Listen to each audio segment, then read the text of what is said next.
আঁকা বাঁকা দাঁতের চিকিৎসা চলছে। ধীরে ধীরে দাঁত সোজা হয়ে যাচ্ছে।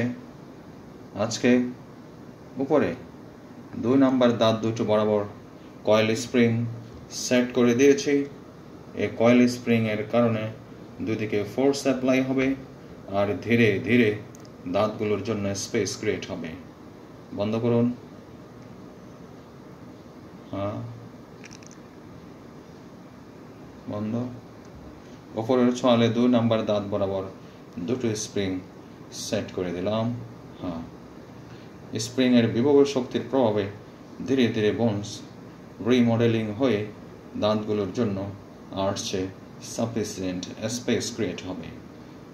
এরপরে এই দাঁত দুটোতে বন্ডিং করা হবে এবং এদেরকে আর্চওয়্যারের সাথে কানেক্টেড করে ধীরে ধীরে ট্রিটমেন্ট প্রগ্রেস হবে। আমার নিচের দাঁত অনেক আঁকা বাঁকা, সেটিও দেখা যাচ্ছে। ওকে, এরকম